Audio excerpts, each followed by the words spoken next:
A paz do Senhor. Sejam bem-vindos ao segundo dia da 59ª EBO da Igreja Evangélica Assembleia de Deus em Curitiba. Vamos começar com uma oração. Te agradecemos, Senhor, e pedimos a Tua bênção sobre esse dia, sobre cada professor que vai ministrar. Que os nossos ouvidos sejam atentos à Tua palavra e que possamos praticá-la depois de aprendê-la nessa escola bíblica. No nome de Jesus nós oramos assim, Pai. Amém.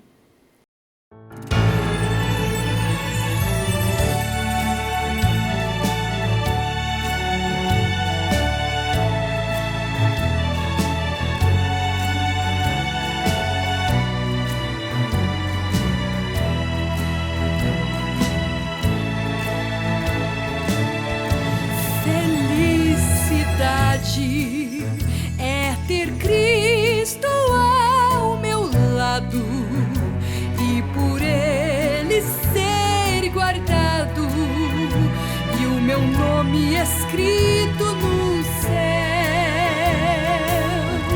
Meu nome está escrito nas mãos de meu Jesus quando morreu ali na cruz, e assim muito feliz sou eu. Felicidade é possuir o meu Jesus e todo dia levar a cruz até o dia que Ele voltar.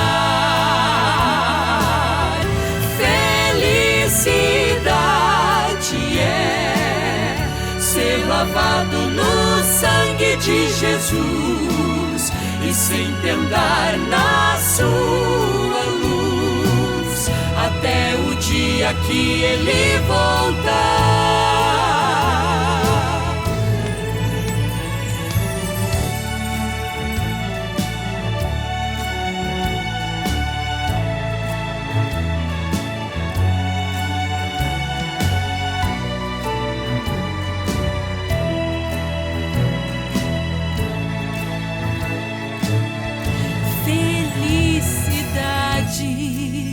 É ir morar numa cidade aonde tem paz de verdade. É Jesus quem mora lá. Eu sou feliz em Jesus, eu tenho algo e por Ele já sou salvo. Ele pode me guardar. Felicidade é possuir o meu Jesus e todo dia levar a cruz até o dia que Ele voltar. Felicidade é ser lavado no sangue de Jesus e sempre andar na sua luz até o dia que Ele voltar.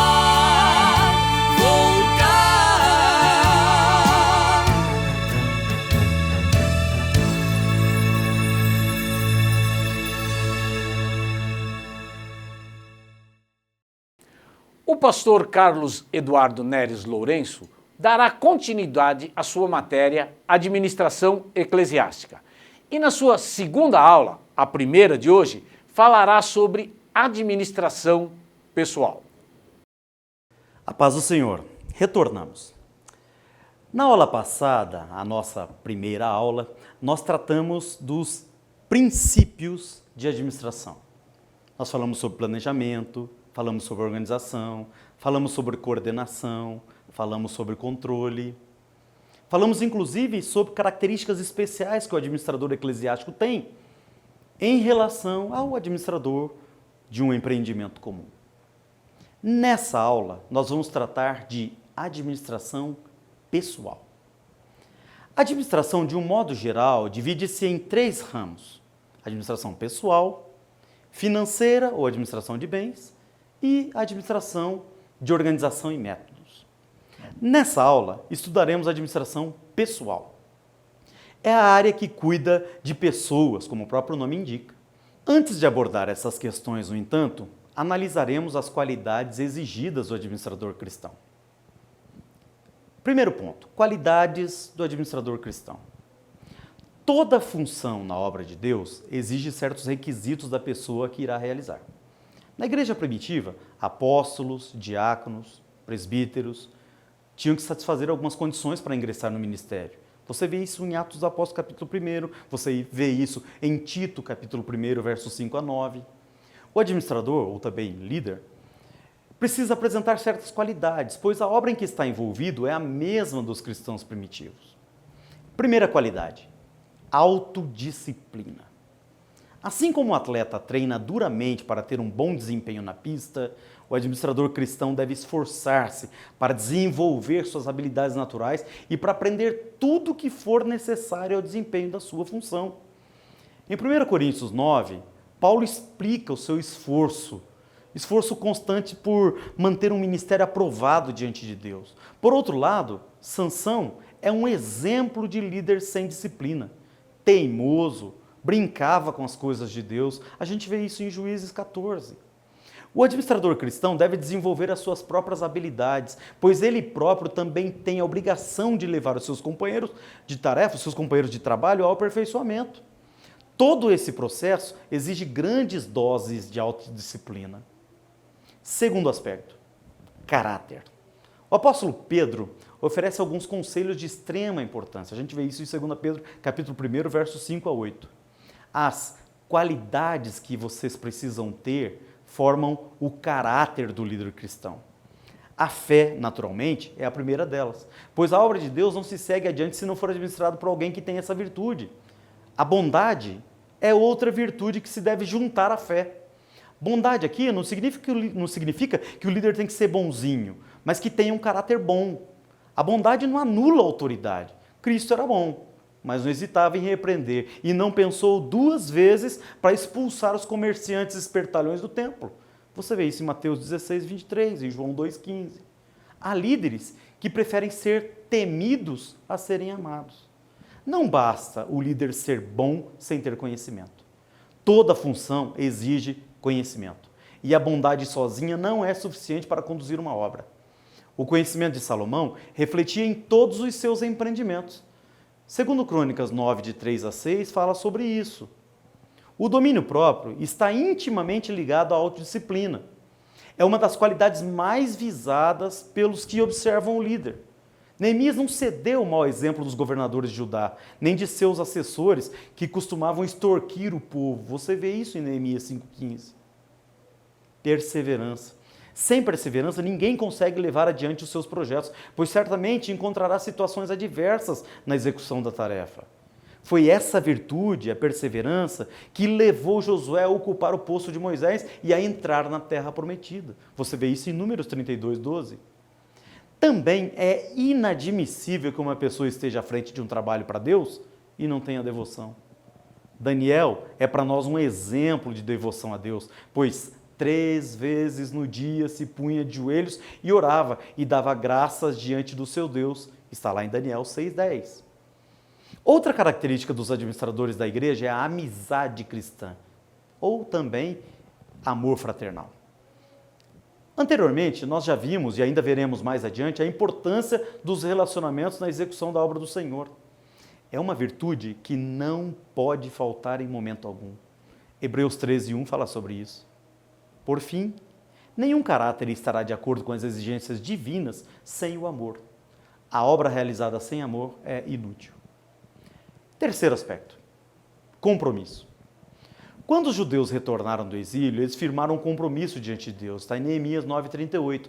Todo líder deve ter compromisso com Deus e com o trabalho que assumiu. Deve passar aos companheiros de tarefa a mesma ideia de comprometimento. Fazer parte do reino de Deus é o maior compromisso que alguém pode assumir. Marcos 8,34 fala sobre isso. O líder cristão deve ser comprometido e exigir compromissos dos que o ajudam na obra de Deus. Quarto aspecto, coragem. Liderar implica, às vezes, correr riscos, pois a liderança, por natureza, inspira pessoas a trilhar caminhos que em outras circunstâncias seriam descartados. De tempos em tempos, a boa liderança requer incursões em território inexplorado, e isso exige coragem do líder. O profeta Elias deu um grande exemplo de coragem ao enfrentar os profetas de Baal e de Azera, que dominavam a religião de Israel. Você consegue ler isso em 1 Reis 18, 24. Quantos líderes hoje teriam essa coragem? Infelizmente, há líderes que não têm pulso nem mesmo para extinguir um departamento que já não é de utilidade para a igreja. 5. Dependência de Deus. Deus ordenou que Gideão fosse guerrear os midianitas, que eram como gafanhotos em multidão, está escrito no texto, e deu-lhe um exército de 300 homens. Aos olhos humanos, o pequeno grupo comandado por um agricultor não tinha a mínima chance. Gideão, porém, colocou-se na dependência de Deus. Depois de uma confirmação, ele incentivou os seus soldados e foi vitorioso. Juízes 6 e 7, a gente vê isso. O administrador cristão deve cumprir o seu papel, mas diante de dificuldades insuperáveis, deve se colocar na dependência de Deus. Se ele estiver na vontade do Senhor e obtiver confirmação, com certeza conseguirá superar qualquer obstáculo. 6º aspecto, humildade. Muitos cristãos lutam por posições de liderança na igreja pelo simples desejo de se destacar. Determinados obreiros são capazes de brigar, fazer intrigas com os companheiros de ministério só para assumir uma comissão de menor importância de uma convenção, por exemplo. Tais cristãos carecem de uma qualidade que é fundamental ao verdadeiro líder: a humildade. Quanto a isso, nada pode ser mais claro que a advertência de Paulo aos Filipenses, capítulo 2, versículo 3. Da mesma forma, é impossível não entender a orientação de Pedro, em 1 Pedro 5,6. Quando Miriam e Arão questionaram a autoridade de Moisés, o grande líder não tentou impor a sua autoridade. E ainda que Moisés não apelasse para Deus, o Senhor interferiu para resolver o problema. Você vê isso em Números 12:3, que diz: Moisés era um homem humilde, o mais humilde do mundo. A maior obra que alguém já realizou nesse mundo foi feita por alguém que foi humilde e obedeceu a Deus até a morte, morte de cruz. Filipenses 2:8 fala de Jesus. 7º aspecto, obediência a Deus. Jesus também aprendeu a obediência. Hebreus 5:8 fala sobre isso. Em 1 Samuel 15:22 nós lemos: eis que o obedecer é melhor do que o sacrificar. A obediência a Deus revela compromisso profundo com o reino. Saul perdeu o seu reinado porque foi desobediente. Quem assume alguma tarefa no âmbito eclesiástico deve estar consciente de que o caminho indicado por Deus é sempre o melhor, quando não o único para se atingir um objetivo. 8º aspecto, sabedoria. A sabedoria pode ser adquirida, e quem é sábio pode se tornar mais sábio. Você lê isso em Provérbios 1:5, Tiago 1:5. A sabedoria está intimamente relacionada ao trabalho bem-sucedido. Provérbios 24:14 diz isso. A sabedoria de Salomão mostrou-se notória na decisão que ele tomou em um julgamento. Você vê esse julgamento em 1 Reis 3, no capítulo 3, versos 16 a 28. Os diáconos da igreja primitiva eram cheios do Espírito Santo de sabedoria. Você lê isso em Atos 6:3. 2º ponto, administração pessoal. A administração pessoal envolve integração, desenvolvimento, disciplina e produtividade. Vamos ver a seguir cada um desses aspectos. Primeiro aspecto, integração. A integração fala da incorporação de um elemento ao conjunto, ou seja, da inclusão do membro a um grupo. Sob o aspecto da integração, consideramos a formação de equipes, as parcerias e as relações interpessoais. Formação de equipes. Deus não criou o homem para que esse estivesse e sobrevivesse sozinho. O administrador cristão trabalha com equipes, como, por exemplo, o ministério, os departamentos, as comissões designadas para tarefas especiais e outras igrejas.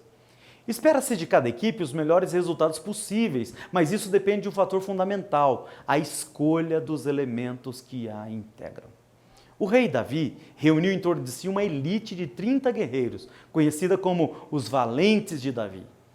Entre eles, 3 ainda se destacavam, e as façanhas que conseguiram realizar são quase inacreditáveis. Você lê isso em 2 Samuel 23, de 8 a 12. Outro grupo famoso da Bíblia são os 12 discípulos escolhidos por Jesus. O mestre tinha outros discípulos, mas os 12 formavam um grupo especial. Você lê isso em Marcos 3, 14 a 19. Entre os dois grupos, percebe-se logo uma diferença fundamental. O grupo de Davi era formado por homens habilidosos e experientes. Eles não foram treinados por Davi, foram escolhidos por serem os melhores. Já o grupo de Cristo foi escolhido pelo potencial. Os discípulos não tinham nenhuma experiência. O relato dos evangelhos mostra que o mestre teve grande trabalho para deixá-los prontos. O administrador cristão terá sempre de si pessoas altamente capacitadas e pessoas inexperientes. Sua tarefa será explorar a habilidade daqueles e o potencial desses. Parcerias. Há casos em que uma equipe trabalha em conjunto com outra equipe em uma mesma tarefa. O departamento musical, por exemplo, pode se unir ao departamento de evangelismo para uma campanha evangelística. Algumas parcerias, no entanto, são de fato danosas. Em épocas de eleição, principalmente, políticos de toda espécie invadem a igreja em busca de votos. Alguns propõem ajudar a igreja com um caminhão de tijolos para a construção do templo, ou dando um empurrãozinho para resolver algum entrave burocrático em um determinado órgão público. Aceitar tais ajudas é assumir um compromisso que pode resultar em uma aliança perigosa, além de ser uma atitude venal e inadmissível a um líder cristão. É só ler em 1 Coríntios 5,9, você vai ver isso. Administração de conflitos. Mesmo no corpo de Cristo, os conflitos são inevitáveis. Isso não significa que um lado seja mau, o outro seja bom, ou que todos os envolvidos em um conflito sejam maus cristãos. Paulo e Timóteo brigaram. Brigaram a ponto de não poderem mais trabalhar juntos. No entanto, isso não alterou a condição espiritual. Ambos continuaram exercendo o seu ministério. Você lê isso em Atos 15, 36 a 41. A tarefa do administrador cristão não é extinguir os conflitos, até porque isso é impossível. É tarefa dele resolvê-los. Os soldados de Davi, certa vez, se desentenderam porque os que haviam lutado em determinada batalha não queriam repartir o despojo com os que haviam ficado cuidando da bagagem. O argumento de Davi para resolver o conflito foi que a tarefa dos que haviam ficado também era muito importante. Você vê isso muito claramente em 1 Samuel 30, 21 a 25. A justiça resolve conflitos. Em alguns casos, alguém tem de abrir mão de alguma coisa para o bem do grupo, como fez Abraão. Você lê essa história em Gênesis 13, de 1 a 12. Os conflitos devem ser resolvidos com urgência. Efésios 4, 26 fala sobre isso, pois uma vez que ele se instale de uma forma definitiva em um ministério ou num departamento, o que era uma equipe de servos de Deus pode se transformar num ninho de cobras. A espiritualidade irá se transformar em carnalidade. A igreja de Corinto, em determinada época, estava entrando por esse caminho. A gente lê isso em 1 Coríntios, capítulo 1. Em qualquer caso, a solução de um conflito deve sempre conduzir ao perdão. Lucas 17 fala sobre isso, Efésios 4, 32 fala sobre isso. 2. Desenvolvimento. Na obra de Deus, a meta é sempre o desenvolvimento do corpo de Cristo, isso é, de seus membros. Efésios 4, 11 a 16 fala bem sobre isso. Há pelo menos 3 maneiras de levar os membros da equipe a desenvolver o seu potencial. Primeira maneira, colocar as pessoas certas no lugar certo. A maneira mais óbvia de levar alguém a crescer na equipe é dar-lhe um trabalho com o qual tem afinidade. Os valentes de Davi não eram competentes secretários, não eram virtuosos cantores, eram todos guerreiros, extraordinários guerreiros. Por isso foram escolhidos para lutar. Davi tinha orquestra de 4.000 músicos, está lá em Crônicas 23, 5, mas nunca os colocou no campo de batalha. Segundo, treinar. Jesus treinou os discípulos enviando-os às cidades mais próximas, a fim de prepará-los para a tarefa de evangelizar o mundo. Lucas 10, 1 fala isso, Marcos 16, 15 fala isso. Seria muito produtivo se o ministro fosse treinado para o trabalho transcultural. Isso vale para todas as tarefas realizadas na igreja. O coral ensaia os seus hinos, o maestro da orquestra, além de ensaiar os seus componentes, quase sempre ministra aula de música. Muitas orquestras são formadas dessa maneira. Não há bom trabalho sem treinamento. Carlito Paes, o pastor Carlito Paes comenta: igrejas que só informam líderes e voluntários verão futuramente apenas alguns poucos despontando no ministério e ainda por iniciativa própria. Os demais darão cabeçadas e patinarão, tudo por falta de treinamento adequado para o seu ministério. A função do pastor ou de um líder de ministério na igreja é similar à de um técnico esportivo. Sua responsabilidade é treinar, preparar, capacitar muito bem sua equipe para que cada um exerça com zelo e responsabilidade sua função. Com isso, a equipe poderá alcançar os objetivos propostos com os melhores resultados. 3. Ir além das palavras. O bom administrador cristão vai além das palavras. Ele não se limita a criar lemas, promover festas para divulgar projetos, mas ele se envolve de fato na obra. Constrói relacionamentos sólidos com os membros da equipe. Nenhum grupo se manterá unido apenas com palavras, porque isso exigirá cada vez mais palavras. Isso é um perigo, pois na multidão de palavras não falta transgressão, já diz Provérbios 10:19. Vamos ao terceiro ponto: disciplina. A parte disciplinar da administração eclesiástica visa, por um lado, corrigir os erros no andamento de um projeto ou na atuação de uma equipe, e, por outro lado, impor disciplina ao membro da igreja que individualmente tenha caído em pecado ou incorrido em conduta inadequada com os padrões da igreja. Exortação. A exortação é um dom, está em Romanos 12:8, mas também uma necessidade. Assim, os que administram a igreja devem estar sempre alerta para corrigir os erros que desvia a igreja. Ou que desvia o departamento, o membro da equipe, dos objetivos estabelecidos. Isso está em Gálatas 3:3. A repreensão serve não apenas para corrigir desvios, mas também para preveni-los. Nós vemos isso na recomendação de Paulo a Timóteo em 2 Timóteo 3, de 1-5. A repreensão acatada melhora o nível da equipe. Provérbios 9:9 fala sobre isso. Segundo aspecto, correção. Quando o líder ou um membro de algum departamento, ou mesmo do ministério, insiste no erro, deve-se tomar medidas mais sérias. Medidas como até remover o membro que não está desempenhando bem o seu papel. Às vezes, ele está simplesmente no lugar errado. Em determinadas situações, a melhor contribuição que alguém pode dar ao ministério é ficar fora dele. Com certeza ele encontrará um lugar onde será mais bem aproveitado, tudo isso para o benefício do reino de Deus. Com relação à disciplina de um membro em particular, podemos apontar os seguintes propósitos e motivos. Propósitos: corrigir uma situação desagradável, 2 Coríntios 7:9 fala sobre isso. Em Gálatas 6:1 nós temos o objetivo de restaurar o caído. Em 1 Timóteo 3:7 nós temos o objetivo de manter o bom testemunho da igreja. Em 1 Coríntios 5, 6 e 7 nós temos o objetivo de dar exemplo para que os outros crentes não se descuidem. Apelar à consciência do ofensor para que reflita sobre a sua conduta. Vamos aos motivos. Conduta desordenada ou desaprovada pela igreja é um motivo, isso está em 2 Tessalonicenses 3, 11 a 15. Imoralidade é um motivo, 1 Coríntios 5. Espírito divisionista, 2 Coríntios 13, 1. Filiação a organizações ou igrejas incompatíveis com o cristianismo também são motivos. Quarto ponto: produtividade. A produtividade diz respeito à quantidade e à qualidade. Quantidade. Cristo, ao explicar a parábola do semeador, fez referência aos números. Isso está em Mateus 13:23. É óbvio que o reino de Deus está interessado em quantidade, pois o desejo de Deus é que todos os seres humanos se salvem. 2 Pedro 3:9 fala sobre isso. O propósito da pregação é trazer almas para o reino de Deus. No dia de Pentecostes, 3.000 pessoas se converteram pela pregação de Pedro. Em pouco tempo, quase 5.000. Isso está em Atos 2:41 e 4:4. Qualidade. Quem já não ouviu a velha desculpa: eu não sei cantar, mas como é para o Senhor? Existe em muitas igrejas a ideia corrente de que ser humilde é fazer um trabalho desleixado. Para alguns, quanto pior o cantor ou o pregador, mais humilde ele é. Isso é um engano. Isso é um engano que precisa ser corrigido, porque a Bíblia ensina exatamente o contrário. Eclesiastes 9:10 fala sobre isso, Colossenses 3:23 e 24 fala sobre isso. Nós estudamos que os componentes de cada equipe devem ser bem escolhidos. Não se escolhe gente boa para fazer trabalho ruim.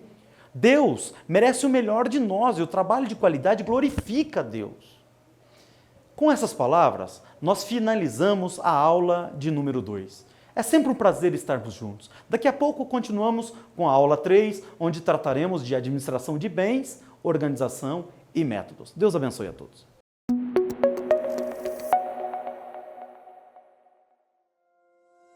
Olá, estão abertas as inscrições para o Vestibular 2021. Você que tem um chamado, agora pode se preparar melhor para o serviço a Deus em nossa faculdade. Venha para a Faculdade Cristã de Curitiba. A nossa faculdade oferece o curso de bacharel em teologia nas modalidades presencial e EAD, o ensino à distância. Além disso, temos diversos cursos de pós-graduação e extensão. Todos os cursos são estruturados pensando sempre em contribuir no preparo de todos aqueles que são chamados para o serviço cristão. O curso de bacharel em teologia à distância é realizado em um ambiente virtual amigável, desenhado com tecnologia de ponta. Nos encontros semestrais, você participa de diversos workshops e realiza também as suas provas presenciais. Nossas videoaulas são gravadas em trechos curtos. Assim, você assiste onde e quando quiser. O material didático é ilustrado com um design de altíssimo nível. Nosso curso de teologia é o único do Paraná a receber a nota máxima no IGC. O IGC é o Índice Geral de Cursos do Ministério da Educação. E um dos 5 em todo o Brasil que receberam essa mesma nota 5, sendo o único curso nacional de origem pentecostal. Além disso, somos a única faculdade de teologia do Paraná a receber uma nota 4 no ENAD, o Exame Nacional de Desempenho dos Estudantes, onde a máxima é 5. Agora, você pode se preparar para servir a Deus com os melhores vídeos, os melhores materiais didáticos e os melhores professores. Então, o que você está esperando? Prepare-se na melhor faculdade de teologia pentecostal do Brasil. Venha para a FCC.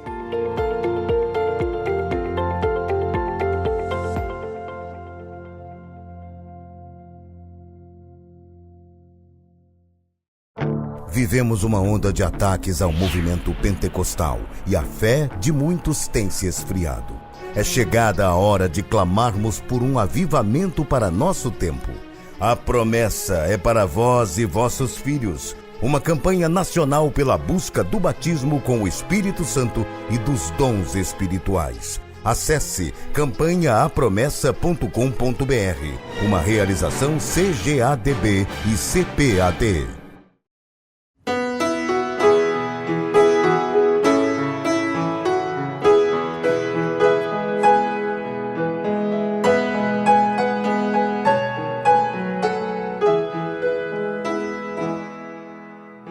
Quando a luta aqui terminar, eu tenho um outro lugar pra morar. Jesus, por sua graça, já foi preparar. Com Ele eu quero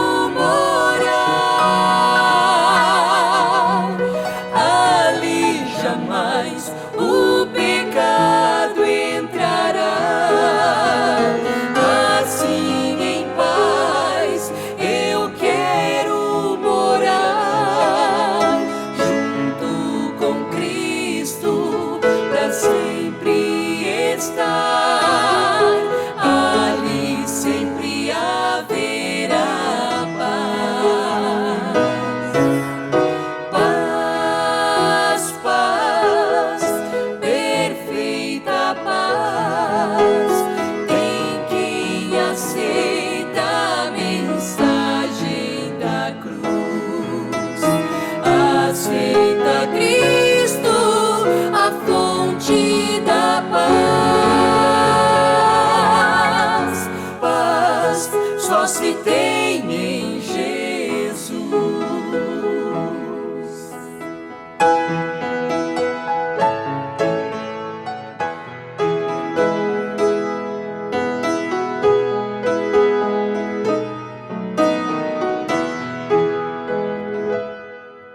O mundo procura obter essa paz aonde não tem e não pode encontrar. Mas crendo em Cristo, então tu verás, pois Ele é o príncipe da paz. Se estás cansado, vem já descansar. Cristo te aliviará. Vem sem reservas, então tu verás. Só Ele te salva e dá paz. Paz, paz, perfeita paz. Tem quem aceita a mensagem da cruz. Aceita Cristo, a fonte da paz. Paz só se tem em Jesus. Aceita Cristo, a fonte da paz. Paz só se tem em Jesus. Paz só se tem em Jesus.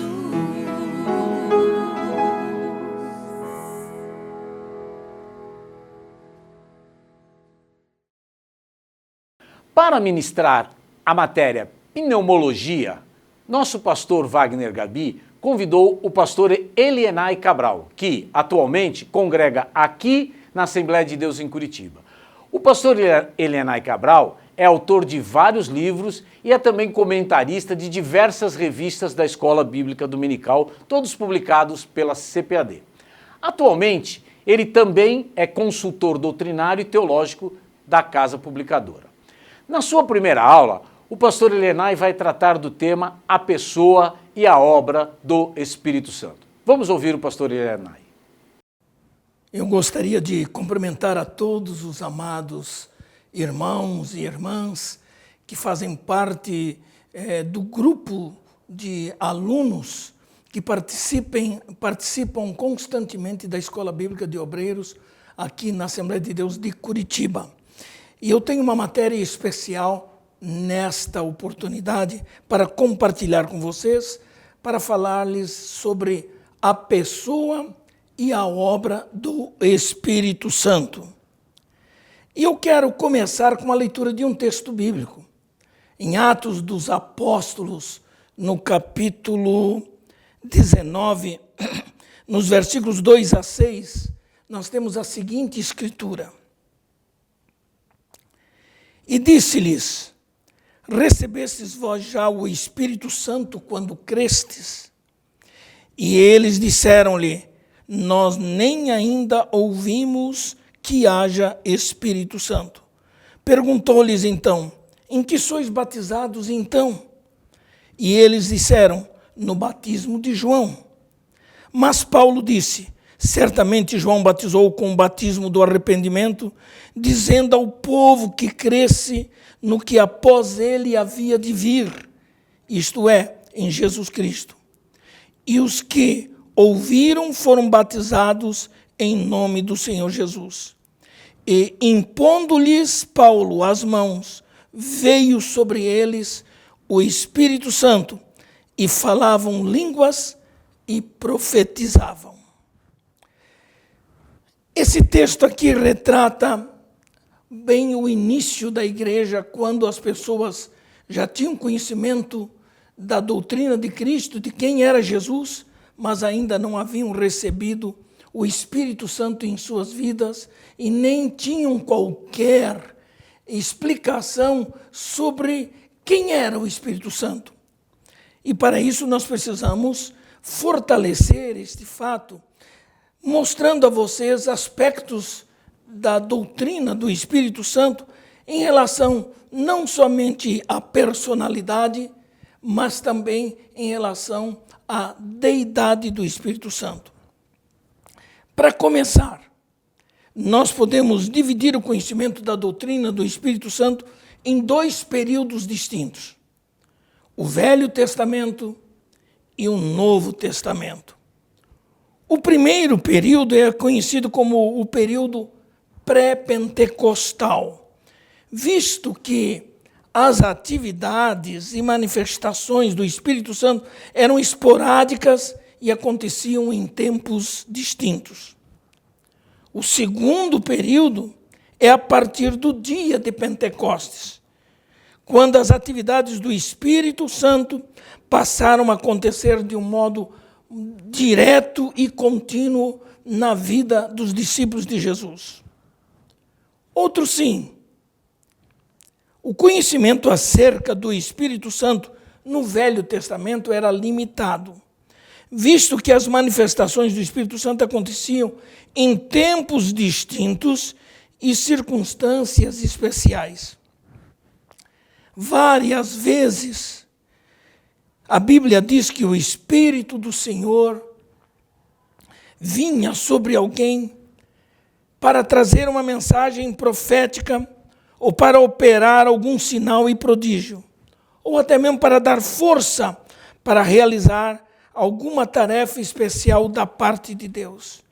O Espírito Santo vinha especialmente e depois de realizada a obra que a pessoa tinha a fazer, o Espírito se retirava, pois o Espírito não habitava nos servos de Deus, mas manifestava-se esporadicamente para a realização de alguma obra. Entretanto, no segundo período, com o advento do Pentecostes, iniciou-se uma nova era para o povo de Deus.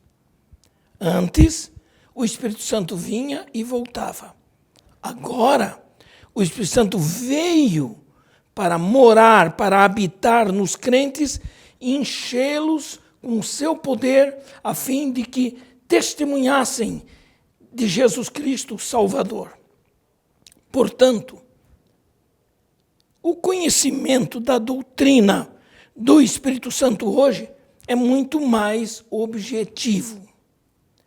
No Velho Testamento, alguns tinham a ideia de que o Espírito Santo era um poder impessoal cuja influência vinha de Deus, porque eles não tinham ainda uma ideia sobre a doutrina da Trindade, que ela só veio ser revelada no Novo Testamento.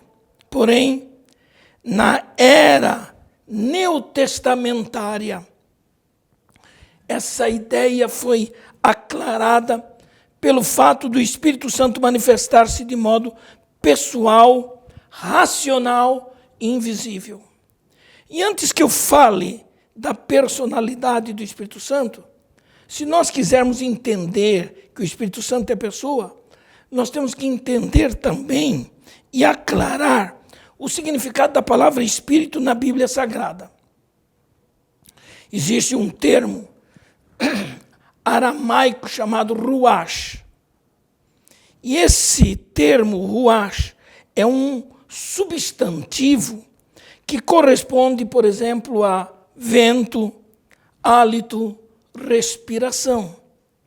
No Antigo Testamento, a palavra ruach, ela ocorre pelo menos 377 vezes e é traduzido como fôlego, vento ou espírito.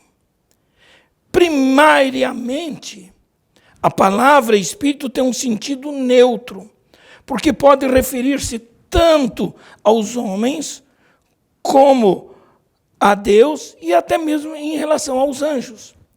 A ideia do vento invisível, que sente-se a sua presença, mas não podemos tocá-lo, nem vê-lo fisicamente. Lá no Evangelho de João 3,8 nos mostra isso aí. O acho, portanto, aparece com sentido de respiração também, aparece com sentido de vida física, referindo-se especialmente aos seres animais. Por isso, às vezes, essa mesma palavra aparece como força vivificante, a força vivificante dos seres vivos. Em relação aos anjos, esse termo ganha um sentido especial, porque os anjos foram criados por Deus para servirem aos interesses de Deus no universo. Eles são espíritos criados sem a necessidade de corpos materiais, enquanto que os homens são criados com corpos materiais.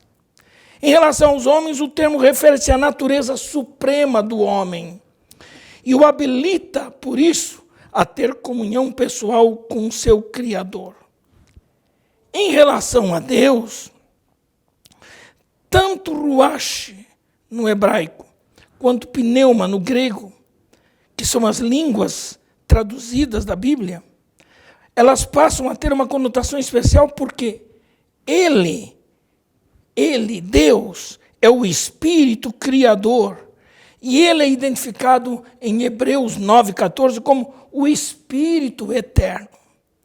Então, a palavra Espírito não o limita a um sentido figurado, ou meramente uma representação, mas ele é uma realidade. Por isso, nós devemos aprender a separar as coisas.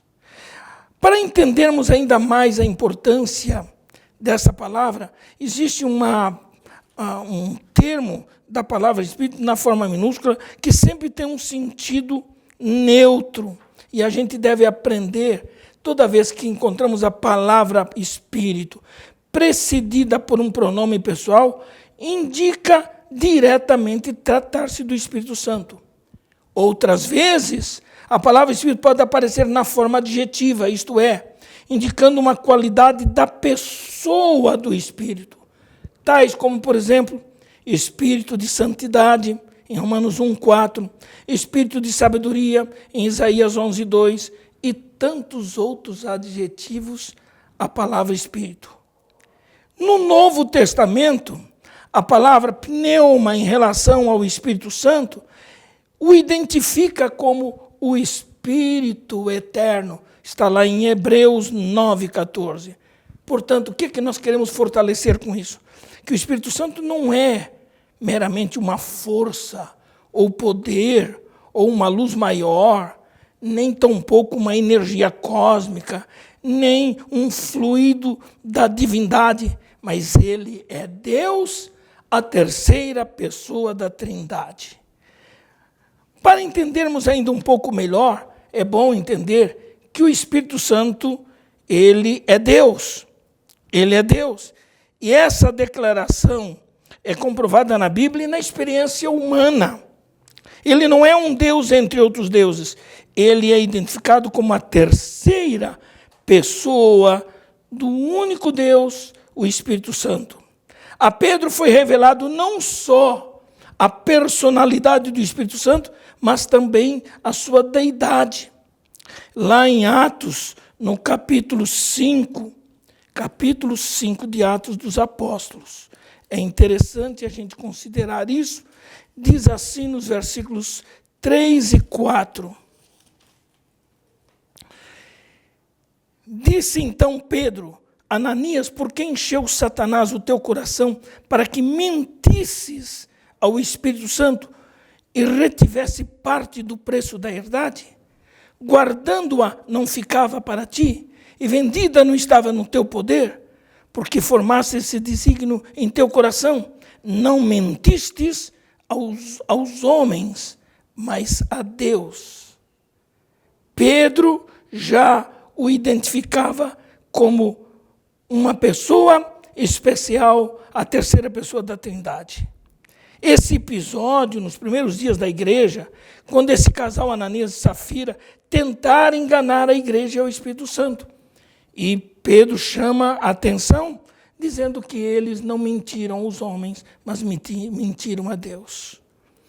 Portanto, é interessante a gente considerar esse aspecto. Aqueles que negam a doutrina da Trindade, por exemplo, Pai, Filho e Espírito Santo, rejeitam, por exemplo, o Espírito Santo como personalidade distinta. e automaticamente negam a sua deidade. Por isso nós devemos ter cuidado com as falsas heresias que rejeitam as verdades bíblicas inegáveis e indiscutíveis, principalmente aquelas que negam a personalidade do Espírito Santo e tratam o Espírito Santo como coisa, como força, como um mero poder. E isto é muito interessante a gente procurar entender. Existem vários atributos da deidade que provam que o Espírito Santo é Deus. Atributos, por exemplo, que são inerentes à deidade como um todo, de cada uma das três pessoas da Trindade, que são onipresença, onipotência e onisciência. Esses elementos provam a personalidade, provam a deidade do Espírito Santo. Agora, outra coisa bastante interessante que eu quero chamar a atenção para essa parte final é a personalidade do Espírito Santo. É impossível falar da natureza do Espírito Santo sem falar de sua personalidade. Portanto, um dos atributos da deidade é a personalidade que cada uma das três pessoas divinas possui. A tendência natural e humana é atribuir personalidade geralmente a uma forma corpórea. Entretanto, Deus é espírito pessoal sem necessidade de corpo material. Identifica-se como pessoa alguém que manifesta qualidades pessoais, coisas como falar, sentir e fazer alguma coisa racional. Nós já provamos que o Espírito Santo é um ser divino e pessoal, e não meramente uma coisa, ou uma força, ou mesmo uma energia cósmica. Vários pronomes pessoais na Bíblia são conferidos ao Espírito Santo. Há um pronome no grego chamado ekeinos. A palavra ekeinos significa aquele, não é aquilo, mas é aquele. Em João, no capítulo 16, versículos 8, 13 e 14, nos dizem assim. Olha que coisa interessante. Diz assim, no versículo 8, e quando ele vier, convencerá o mundo do pecado, da justiça e do juízo. Está falando do Espírito Santo. Os versículos 13 e 14 dizem mais. Mas quando vier aquele Espírito da verdade, ele vos guiará em toda a verdade, porque não falará de si mesmo, mas dirá tudo o que tiver ouvido e vos anunciará o que há de vir. Ele me glorificará, é Jesus falando do Espírito Santo, porque há de receber do que é meu e vou-lo há de anunciar. Uma outra palavrinha no grego, como um pronome pessoal conferido ao Espírito Santo, é a palavra allos. Allos significa outro. Em João 14, 16, está a expressão outro consolador, a qual, mais uma vez, identifica a personalidade do Espírito Santo. Uma outra palavra é a palavra paracleto, ou paráclito. Esse prefixo para é uma preposição indicando a qualidade de kletos. Por isso, o sufixo kletos significa consolador, advogado, aquele que é chamado para estar ao lado, aquele que dá força, aquele que encoraja. Então, o sentido simples e direto de paráclito é o de ajudador, de advogado. O advogado é alguém convidado para representar uma pessoa ou que toma o lugar de outra pessoa. Ele é, portanto, o outro consolador, porque Jesus era o consolador e o Espírito Santo é o outro consolador que ele enviou. Indica a atividade do Espírito Santo que veio para ficar no lugar de Jesus. O Espírito Santo é, portanto, o glorioso consolador, isto é, o ajudador e advogado dos fiéis em Cristo. Nós vemos essa identificação pessoal do Espírito com o Pai e com o Filho, por exemplo, na forma batismal. Os crentes, os novos convertidos, são batizados em nome do Pai, do Filho e do Espírito Santo. Na bênção apostólica que nós pronunciamos e ouvimos sempre no final de cada culto, lá em 2 13, também está a identificação pessoal do Espírito Santo com o Pai e com o Filho. Há uma outra coisa interessante, a identificação pessoal do Espírito com o cristão. Existem pelo menos 3 preposições, como com, em e sobre. Vou repetir, são 3 preposições, com, em e sobre. E essas 3 preposições indicam um triplo relacionamento pessoal do Espírito Santo com os crentes. Vários atributos são atribuídos, pessoais, são atribuídos ao Espírito Santo e que revelam a personalidade do Espírito Santo. Por exemplo, intelecto, vontade, sentimentos. Quando se refere ao intelecto do Espírito, a mente do Espírito implica no fato de reconhecermos que o Espírito fala, pensa, raciocina e determina. Quando falamos de vontade, a vontade do Espírito é conhecida na revelação da palavra de Deus. Ele faz o que quer, quando quer e como quer, porque ele tem um pré-conhecimento de todas as coisas para a realização da obra.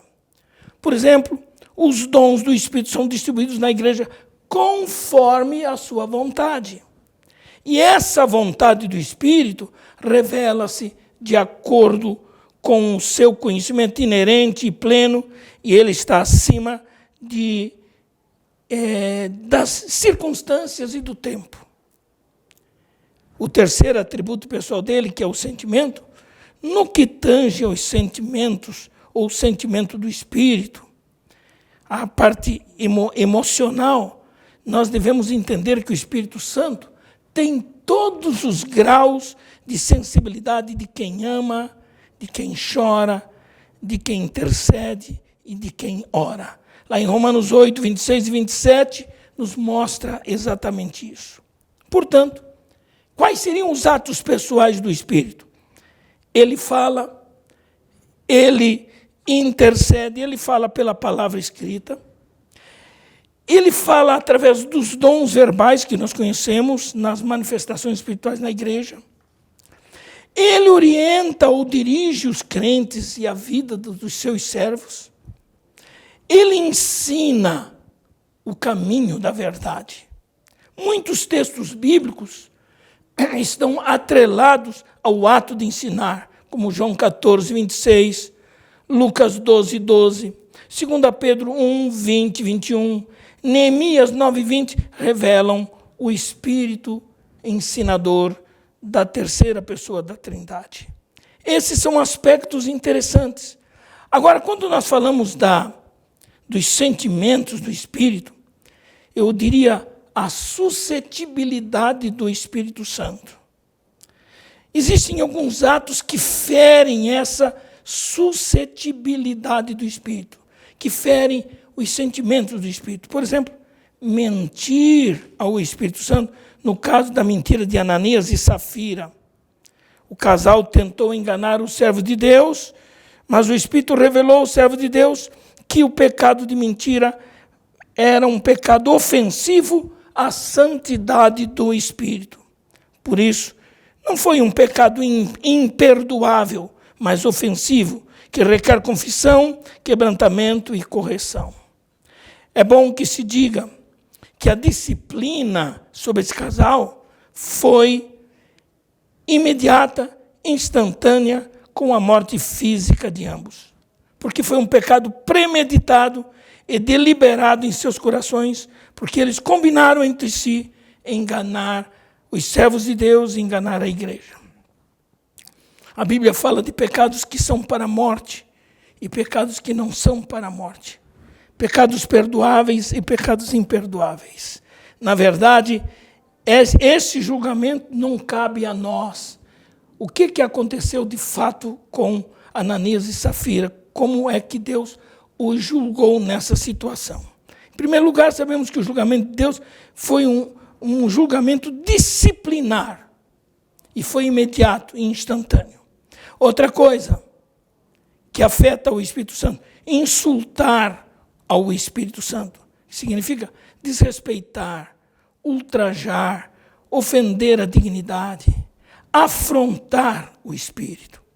Esse insulto significa, de fato, o desprezo ao Espírito da graça. Lá em Hebreus capítulo 10 e versículo 29, nós temos a seguinte escritura. Hebreus 10 e 29 nos diz assim. 10, 29. De quanto maior castigo cuidais vós, será julgado merecedor aquele que pisar o Filho de Deus e tiver por profano o sangue do testamento com que foi santificado e fizer agravo ao Espírito da graça. O autor da Epístola aos Hebreus é bastante objetivo para indicar que esse pecado de desprezo é um pecado de rejeição a algo recebido, a algo experimentado na vida. Esse pecado é praticado por aquele crente que, tendo recebido o pleno conhecimento da verdade, prefere apostatar da fé recebida. Em Hebreus 6 e 4 fala acerca daquele que já foi iluminado, que já provou o dom celestial, daquele que experimentou as bênçãos do Espírito Santo, mas agora age de forma agravante contra o Espírito Santo. O que se torna grave contra os apóstatas em Hebreus, principalmente contra o Filho de Deus, se constitui numa rejeição à sua divindade e personalidade. O texto diz assim, aquele que profanou o sangue da aliança, isto é, que tenta anular a eficácia do sangue de Jesus para a purificação e expiação dos pecados. Outra coisa é tentar o Espírito Santo. A ideia bíblica sobre tentação é o de testar, isto é, pôr à prova, sujeitar alguém a teste. E Ananias e Safira fizeram exatamente isso. Eles pecam contra o Espírito Santo não só no ato de mentir, mas eles agiram como se quisesse testar o Espírito Santo para ver como é que ele iria reagir, tentando-o. A Bíblia fala na experiência de Estevão, que acusou aos judeus de resistirem ao Espírito Santo revelado. Então, o que é que nós aprendemos com tudo isso? De que devemos entender que estes pecados são pecados que afetam a pessoa do Espírito Santo. Afetam a pessoa do Espírito Santo. Há uma outra coisa muito interessante, que é o de entristecer ao Espírito Santo. Entristecer ao Espírito Santo, lá em Efésios, capítulo 4, versículo 30, diz assim: e não entristeçais o Espírito Santo de Deus, no qual estáis selados para o dia da redenção. E logo a seguir ele mostra quais são as atitudes que entristecem o Espírito Santo. E Paulo diz, inspirado pelo Espírito Santo, toda amargura, e ira, e cólera, e gritaria, e blasfêmias, e toda malícia seja tirada de entre vós. De entre vós. Antes sede uns para com os outros benignos, misericordiosos, perdoando-vos uns aos outros, como também Deus vos perdoou. É interessante que o texto diz assim, e não entristeçais o Espírito Santo de Deus, no qual estáis selados para o dia da redenção. Selo nos dá a ideia de algumas coisas. É marca de propriedade. Quando um documento é selado com a insígnia do governo ou de um município para a obtenção de algum direito, esse selo é uma marca de propriedade. É uma marca de legitimidade.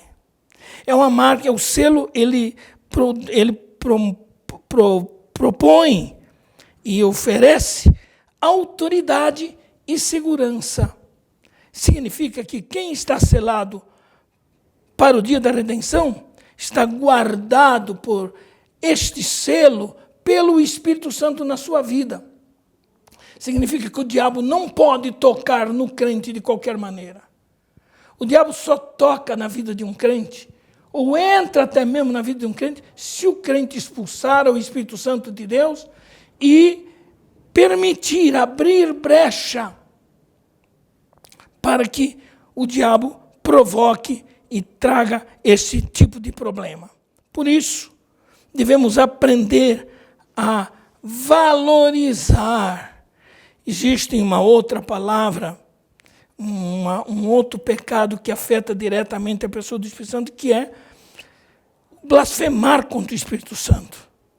E a Bíblia nos mostra o que não é blasfêmia contra o Espírito Santo e o que é que se constitui pecado de blasfêmia contra o Espírito Santo. Toda blasfêmia não é o fato de uma pessoa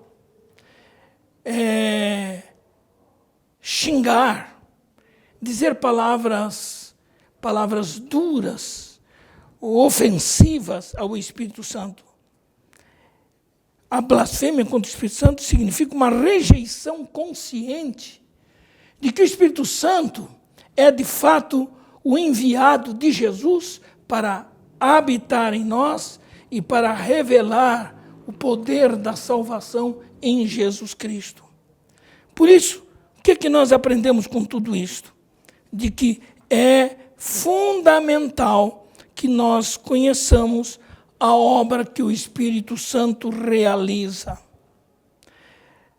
Nós vamos falar, numa outra aula, sobre o batismo com o Espírito Santo.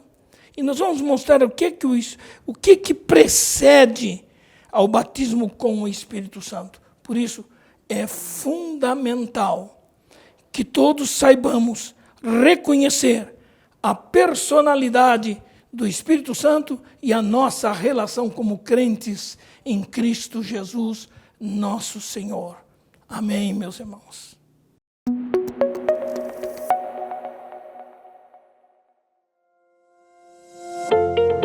A Faculdade Cristã de Curitiba foi concebida e instituída pela Igreja Evangélica Assembleia de Deus em Curitiba e é mantida pela Associação Educacional dessa mesma igreja. A nossa faculdade tem orientação teológica baseada na doutrina pentecostal. Também se destaca por ser uma entidade reconhecida pelo MEC e com um time de doutores e mestres que são referência no cenário teológico do Brasil. Quer conhecer melhor a Faculdade Cristã de Curitiba? Visite nosso site. Para você que já tem uma graduação universitária, independente da área de conhecimento, há opções de cursos de pós-graduação. Você pode se especializar em Teologia Pentecostal, Teologia em Ministério Pastoral, Gestão e Organização do Terceiro Setor e Docência do Ensino Religioso, que habilita professores a ministrarem ensino religioso em escolas públicas e particulares. As aulas de pós-graduação são ministradas em encontros quinzenais, sempre aos sábados, durante o dia. Maiores informações você pode obter no nosso site ou pelo telefone 3232-3711. Venha para a Faculdade Cristã de Curitiba. Educação integral para uma missão integral.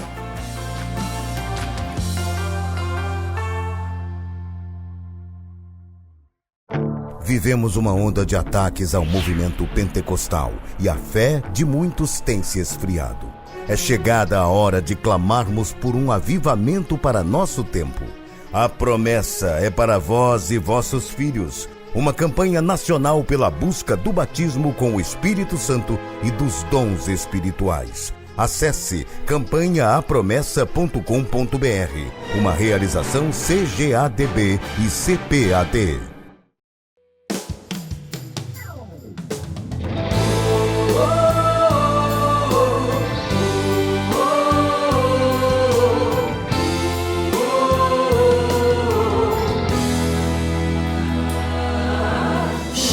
ficar aí se lamentando, de tristeza só chorando e pensando que é o fim. Chega de ficar olhando pro passado, vendo tudo dando errado e pensando em desistir. Irmão, a vida às vezes é assim, às vezes é assim. Mas Deus não te chamou pra desistir. Por isso levanta, porque ainda é longo o teu caminho. Lembre das promessas. Por isso levanta, o que Deus quer fazer na tua vida, não há quem impeça. Por isso levanta, depois da tempestade Deus prepara sempre um belo dia. Por isso levanta, que Deus vai colocar na tua mão o que você precisa. Daqui pra frente as coisas vão mudar, você tem que acreditar. Deus não esquece as promessas. Daqui pra frente as portas vão se abrir, você precisa prosseguir. Nas mãos de Deus está a recompensa. Mesmo com lágrimas cante, mesmo na prova levante, mesmo que alguém te persiga, mesmo assim jamais desista. Mesmo que leve pedradas, mesmo se a cruz for pesada, ainda que a luta se agrave, a vitória está depois da tempestade.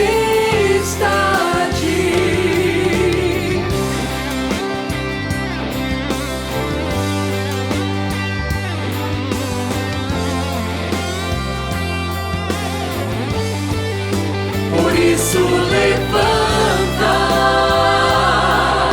porque ainda é longo o teu caminho. Lembre das promessas. Por isso levanta, o que Deus quer fazer na tua vida, não há quem impeça. Por isso levanta, depois da tempestade Deus prepara sempre um belo dia. Por isso levanta, que Deus vai colocar na tua mão o que você precisa. Daqui pra frente as coisas vão mudar, você tem que acreditar. Deus não esquece as promessas. Daqui pra frente as portas vão se abrir, você precisa prosseguir. Nas mãos de Deus está a recompensa. Mesmo com lágrimas cante, mesmo na prova levante, mesmo que alguém te persiga, mesmo assim jamais desista. Mesmo que leve pedradas, mesmo se a cruz for pesada, ainda que a luta se agrave, a vitória está depois da tempestade.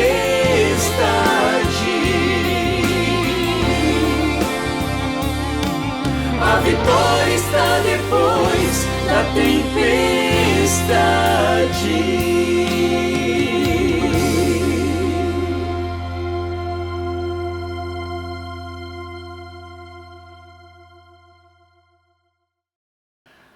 A partir de agora, o pastor Ivan Luiz dos Santos Rosa dará continuidade à sua matéria Administração Eclesiástica. E nessa sua segunda aula, falará sobre cultos, cerimônias e celebrações, começando pelo culto no Novo Testamento. Com a palavra o pastor Ivan.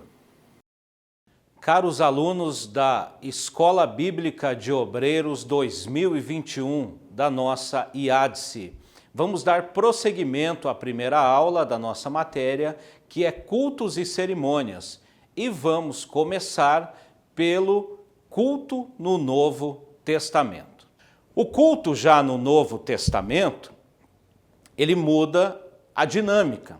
Assim como no Antigo Testamento a igreja primitiva continuou olhando para a adoração como uma atividade diária e constante, os cultos acontecem em todo o momento e em todos os lugares, no templo, nas casas, e o que mantém igual como o Antigo Testamento é a adoração, diferentemente que a adoração no Novo Testamento poderia ser executada em diversos lugares. O resultado disso está descrito em Atos, capítulo de número 2, verso de número 46 e 47, quando diz: "E perseverando unânimes todos os dias no templo, e partindo o pão em casa, comiam juntos com alegria e singeleza de coração, louvando a Deus e caindo na graça de todo o povo. E todos os dias acrescentava o Senhor à igreja aqueles que se haviam de salvar." No Novo Testamento encontramos as 3 dimensões do culto. Ele é pessoal, familiar e também público. Não é um episódio apenas ao terminar a liturgia do templo. Deve começar a liturgia da vida, ou seja, quando a liturgia no templo terminava, a liturgia da vida seguia continuamente, porque afinal de contas, os olhos do Senhor estão sobre toda a terra. E a liturgia da vida faz com que venhamos redobrar a nossa vigilância, pois a minha própria consciência pode ser um banquete espiritual ou um mergulhar em trevas profundas. O lugar. Para os cristãos primitivos, o lugar do culto tinha sim a sua importância. Porém, a preocupação maior era se colocar à disposição para que o Espírito Santo pudesse se manifestar, sendo no templo ou fora dele.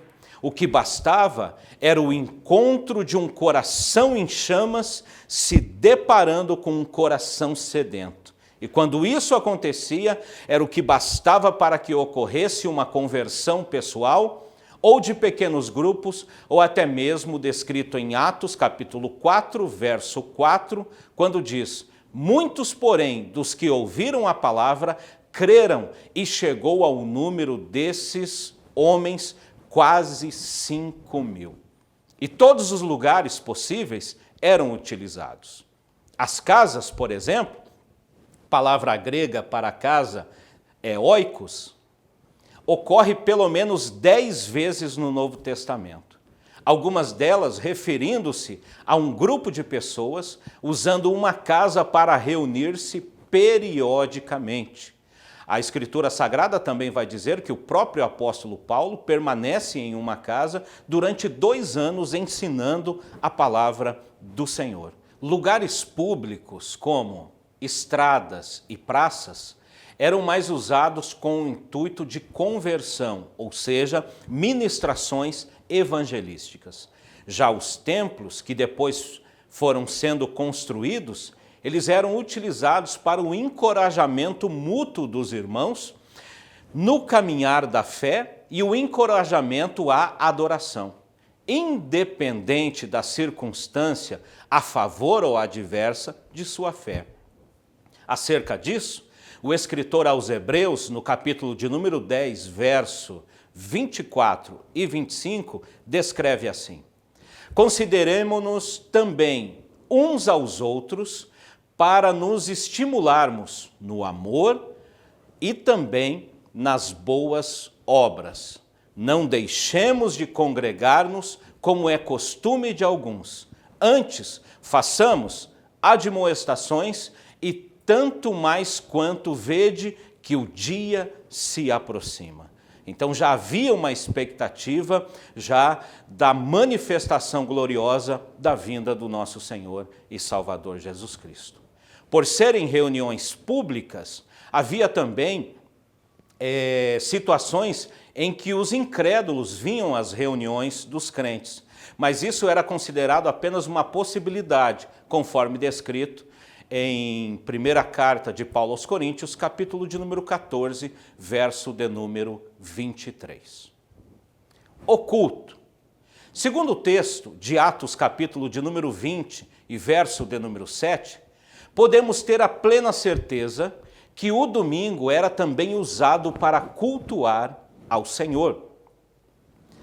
No primeiro dia da semana, ajuntando-se os discípulos para partir o pão, Paulo, que havia de partir no dia seguinte, falava com eles e prolongou a prática até a meia-noite. Corroborando com este texto, acima, temos 1 Coríntios, capítulo de número 16, verso de número 2. O que nos diz: e no primeiro dia da semana, cada um de vós ponha de parte o que puder ajuntar, conforme a sua prosperidade, para que não façam as coletas quando eu chegar.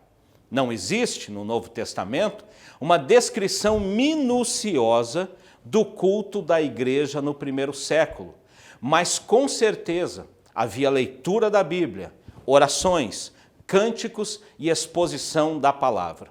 Os cristãos também costumavam celebrar nesse dia a festa ágape, ou seja, a festa do amor, conforme descrito na primeira carta de Paulo aos Coríntios, no capítulo de número 11, versículos 20, 21 e 22.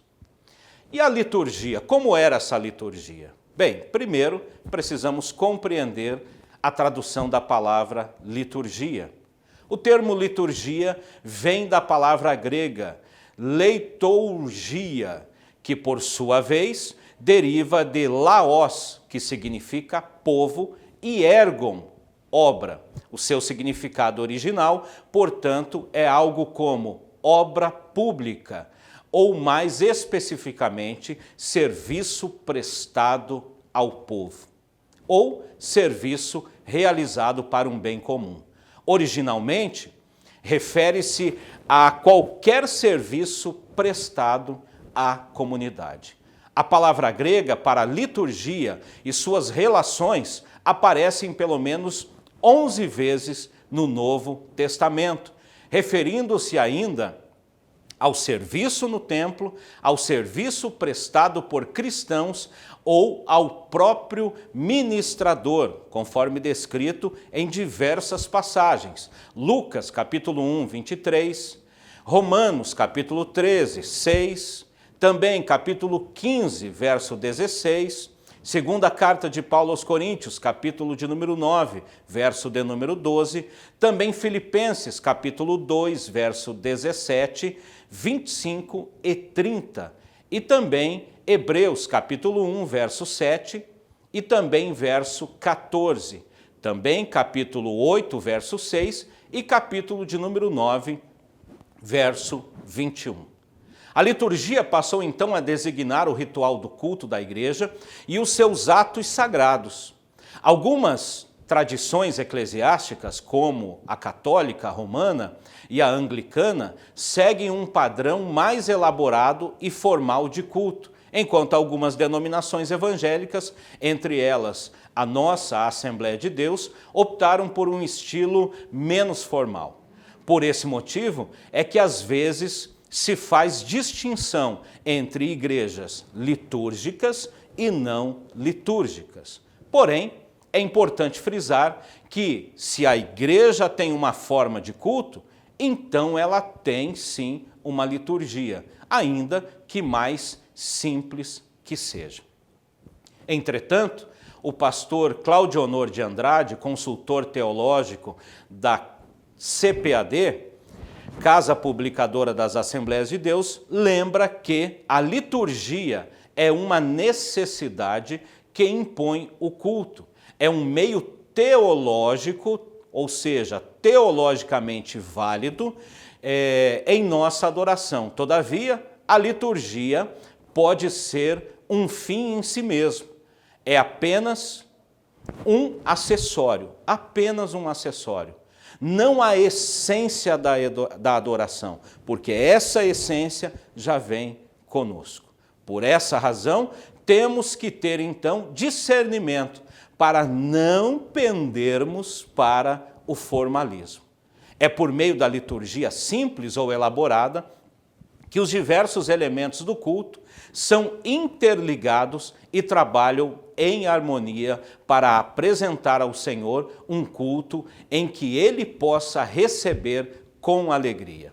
Resumindo, a liturgia, ela é uma linha que acaba juntando, ou seja, costurando os elementos do culto. Sobre estes elementos falaremos agora. Os elementos do culto. A somatória dos elementos do culto acaba resultando na adoração.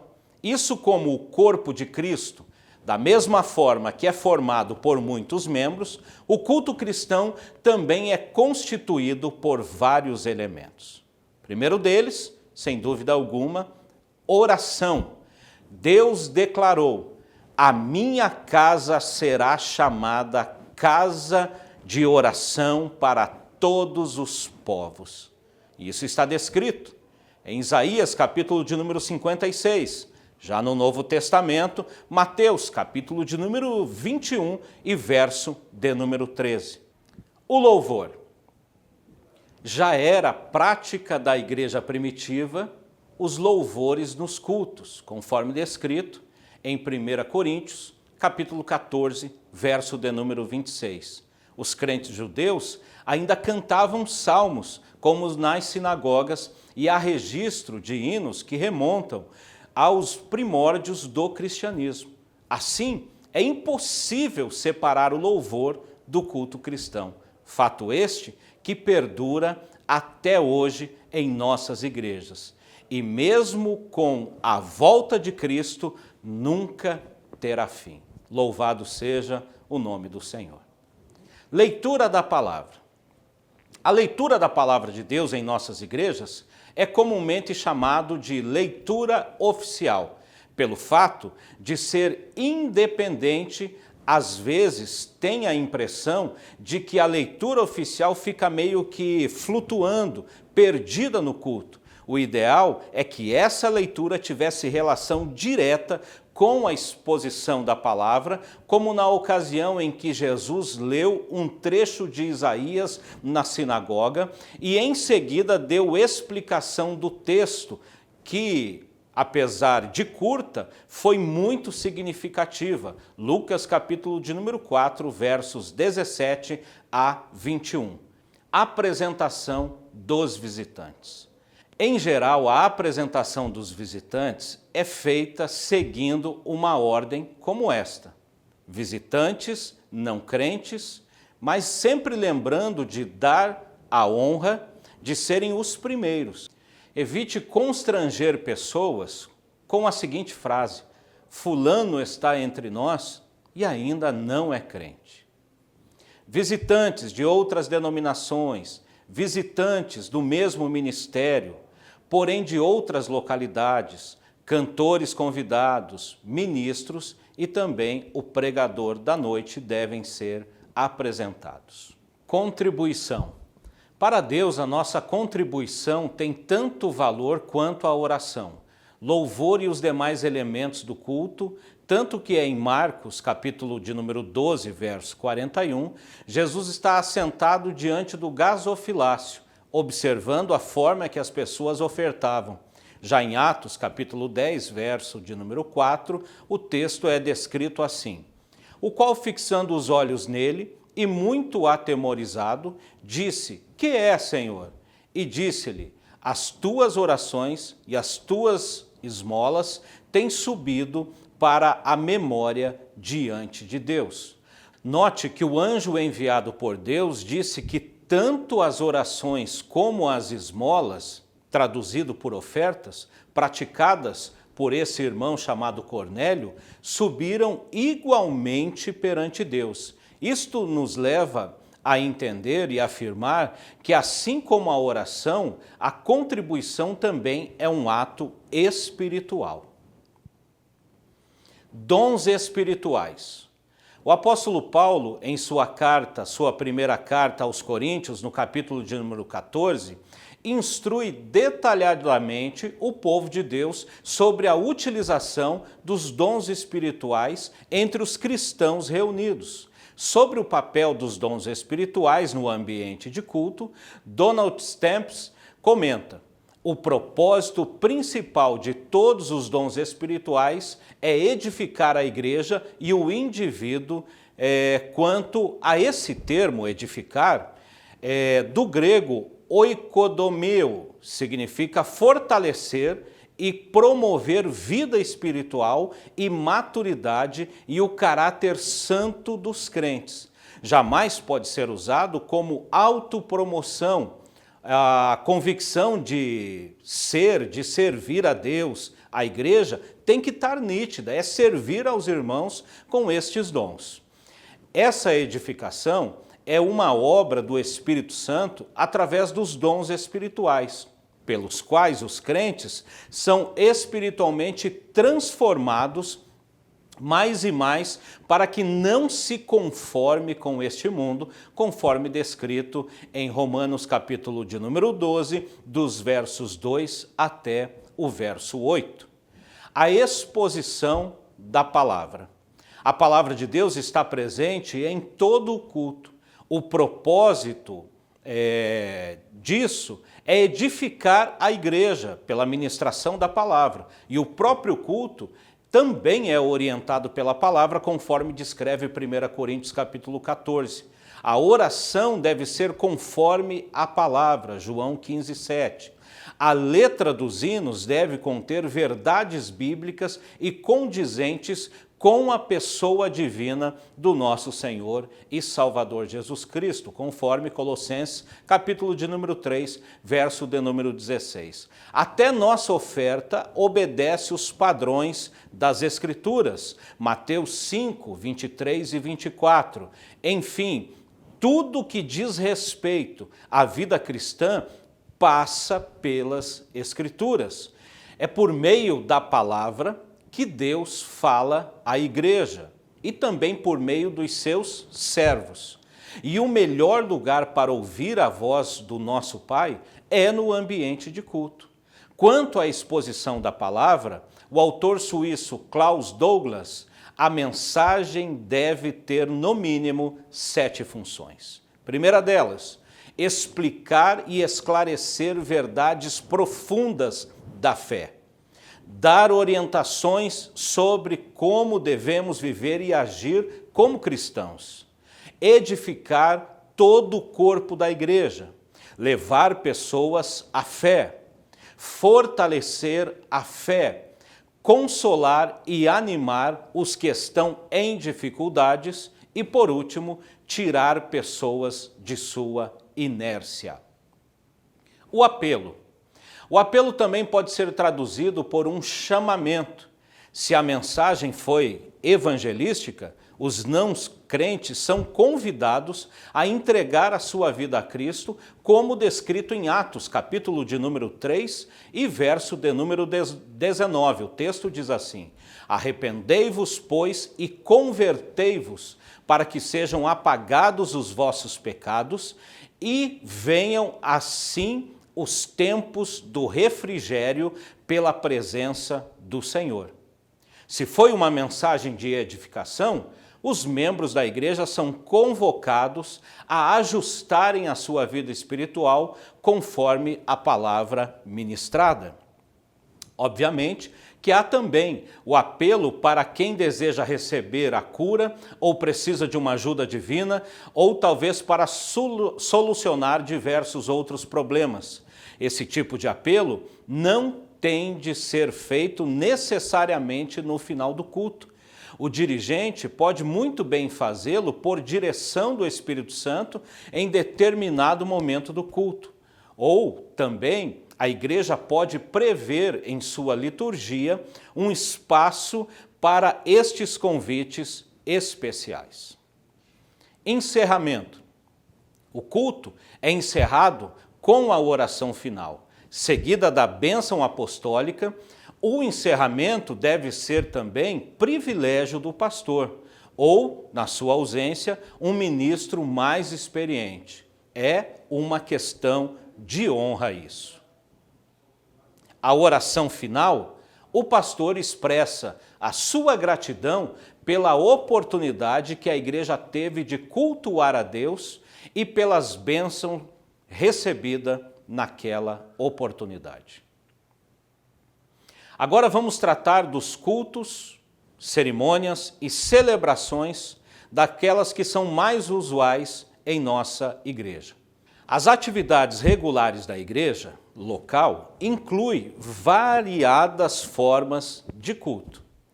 Eles também podem se diferenciar quanto ao lugar, o grupo que deles estão participando e também ao objetivo desta reunião. Irei descrever pelo menos alguns tipos de reuniões que temos em nossas congregações. Primeiro deles, culto de oração.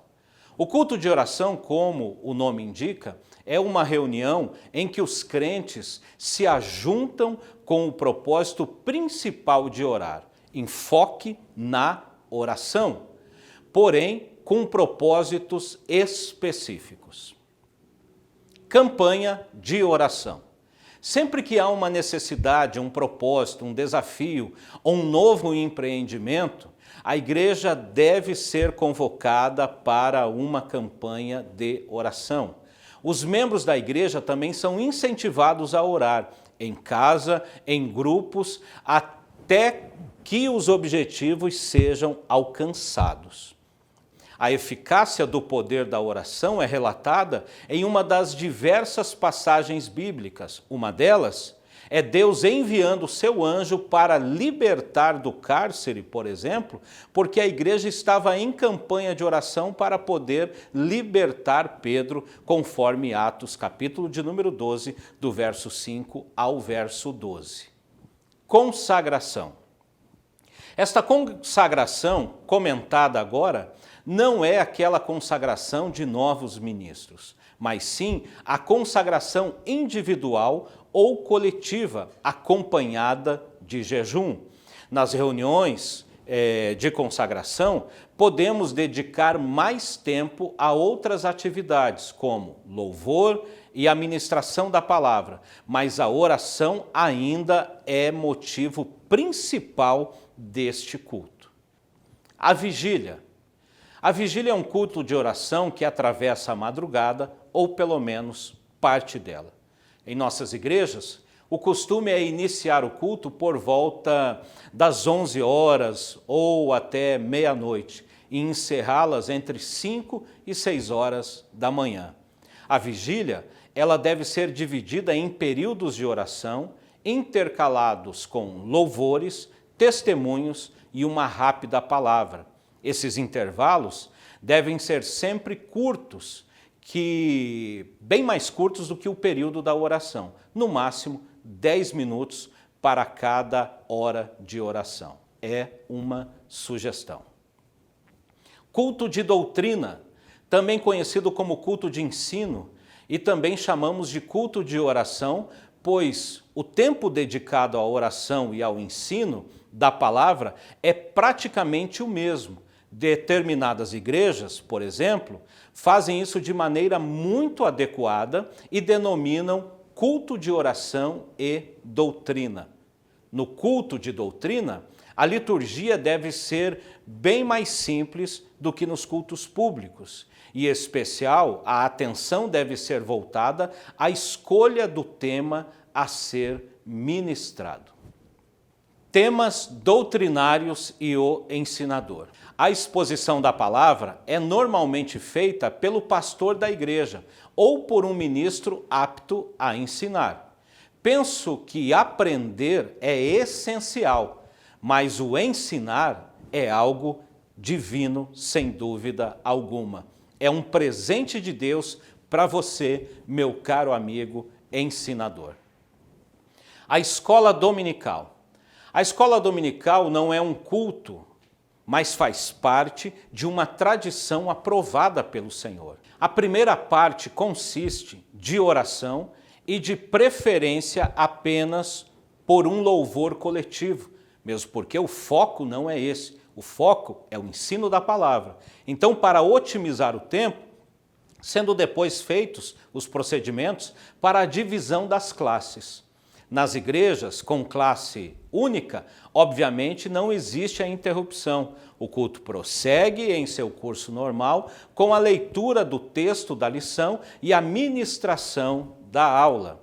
Após o término das aulas, as classes costumam reunir-se outra vez na nave do templo para apresentar os relatórios, e outras pequenas atividades também são feitas nesse período. Feito isso, segue o encerramento normal desta escola bíblica dominical. Cerimônias. Destacamos a seguir as cerimônias mais comuns em nossas igrejas e alguns procedimentos indispensáveis a cada uma delas. Batismo. O batismo em águas é uma das ordenanças da igreja. A palavra batismo vem do grego, baptizo, e significa mergulhar.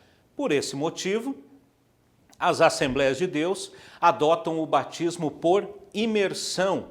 Para o cristão, essa ordenança simboliza o sepultamento da velha vida e a ressurreição para uma nova vida em Cristo, conforme orienta o texto de Romanos, capítulo 6, versos 4, 5 e 6.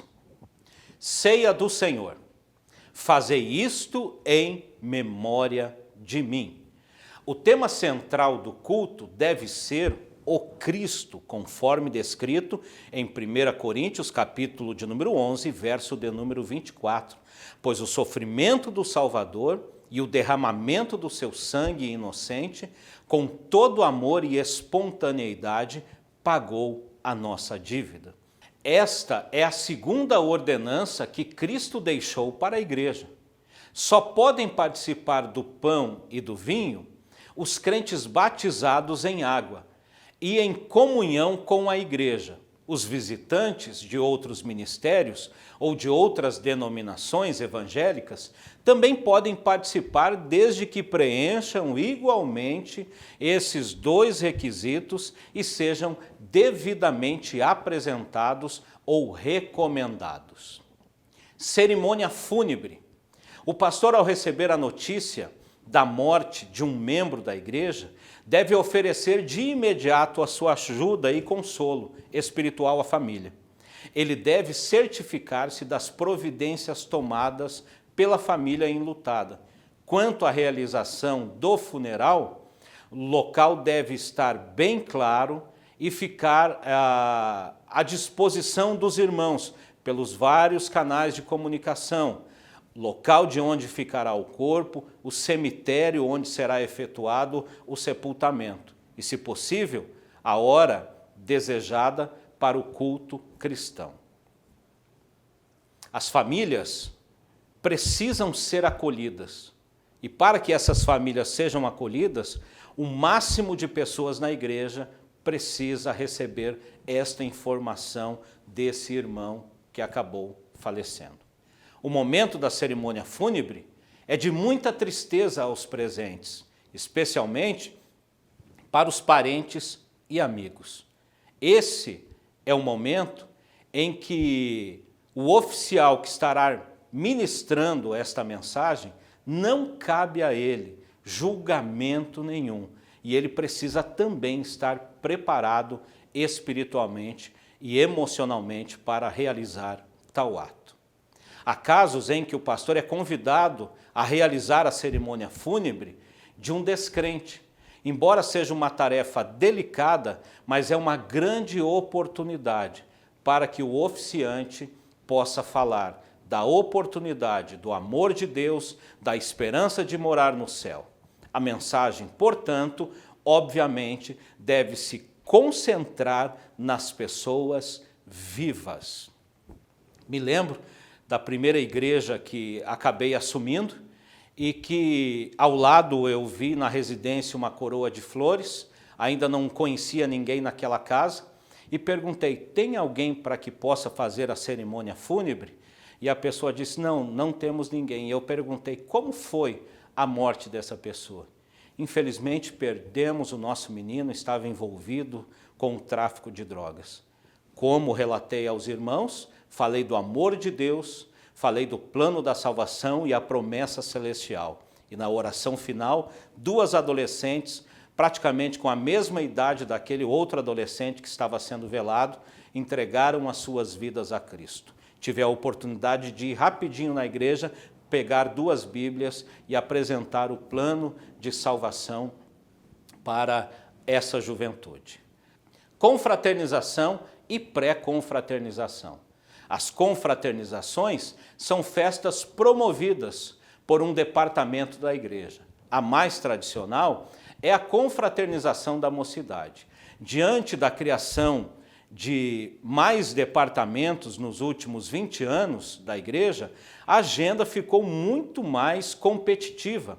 Dessa forma, pré-confraternização está ficando cada vez mais de lado, por causa da competitividade da agenda da igreja. Algumas recomendações. Tanto o pregador como os demais envolvidos devem saber com antecedência para que toda a atividade possa ser voltada ao tema escolhido. Por isso, ore, pregue e cante no intuito do tema. Alguns pregadores, no trajeto da sua casa até a igreja, dizem que Deus falou com ele para falar de outro tema. Meu amigo, Deus não é Deus de confusão. Por favor, não peça ao Senhor validar essa sua fantasia. Dependendo da envergadura da confraternização, se costuma reunir crentes de todo o campo e até outras cidades. Portanto, seja bem objetivo, observe quantas pessoas comportam o local do evento, sempre em sintonia com o seu pastor, o pastor da sua congregação. Se for necessário de um espaço maior, um ginásio, não esqueça de comunicar para as devidas deliberações, sejam elas eclesiásticas e também dos órgãos públicos de sua cidade. Natal. Uma das comemorações mais tradicionais do cristianismo é o Natal. A data costuma ser celebrada em nossas igrejas em um único culto, normalmente na véspera, dia 24, ou no próprio dia 25, o dia do Natal. Algumas igrejas eventualmente celebram a data 2 ou 3 dias antes, mas em geral por causa dos membros terem que aproveitar e viajarem. O culto de Natal é repleto de representações especiais, como recitações, poemas relativos ao nascimento do nosso Salvador, além de peças teatrais e cantatas natalinas. Passagem de ano. É tradicional nas Assembleias de Deus os crentes se reunirem no templo para esta passagem de ano. O culto começa mais tarde, por volta de 9 ou 10 horas da noite, e se prolonga até alguns minutos depois da meia-noite. Durante a parte do culto que precede a meia-noite, o dirigente, então, deve relembrar as bênçãos obtidas durante o ano pela igreja, e todos ali juntos podem, naquele momento, expressar a gratidão a Deus. É costume também ser franqueada a palavra para os que desejam dar um testemunho ou, de alguma maneira, mencionar algo que recebeu da parte de Deus naquele ano, naquele momento. Minutos antes da meia-noite, a igreja é convidada a orar e romper o ano em oração. E o encerramento geralmente ocorre logo após a passagem de um novo ano de meia-noite, geralmente meia-noite 5, meia-noite em 10, então encerra-se para esse culto. Algumas igrejas promovem uma ceia após o culto. Particularmente, penso ser saudável, pois visa a interação entre os membros e congregados da igreja. Outras datas. Há diversas outras datas que são celebradas ao longo do ano na igreja. Entre elas, podemos citar a Páscoa, o Dia das Mães, o Dia dos Pais, o Dia Nacional de Missões, o Dia da Bíblia, dentre outras. As celebrações são necessárias, pois exercem um papel importante na vida da igreja, pois são formas de comemorar vitórias alcançadas e de expressar gratidão a Deus, além de que essas datas não caiam no esquecimento. No entanto, o excesso de festas é prejudicial à igreja, pois toma tempo de atividade que poderiam ser muito mais produtivas. Jesus declarou: a seara realmente é grande, mas poucos são os ceifeiros. Mateus capítulo 9, verso 37. Se a igreja substituir o trabalho do dia a dia por festas, terá o seu crescimento prejudicado. Além do mais, se não trabalhar suficiente, não terá muito o que celebrar. Alegrai-vos no Senhor e regozijemos, diz o salmista no Salmo 32, verso 11. Mas não podemos também perder de vista a nossa principal tarefa, que é ide por todo o mundo e pregai o Evangelho a toda a criatura. Que Deus lhe abençoe e logo retornamos com a terceira e última aula, ofícios ministeriais. Com a graça e misericórdia do nosso Senhor Jesus, concluímos esse segundo dia da 59ª EBO da Assembleia de Deus em Curitiba. Lembrando que amanhã a EBO volta para o período da tarde, que vai das 14 até às 16h30. Aguardamos vocês, fique atento. Vamos orar e agradecer por esse dia. Te agradecemos, Senhor, por mais um dia desta EBO. Que o nosso coração continue sendo terra fértil para receber a Tua palavra. Fica com cada um dos alunos que ouviram essas ministrações. No nome de Jesus. Amém.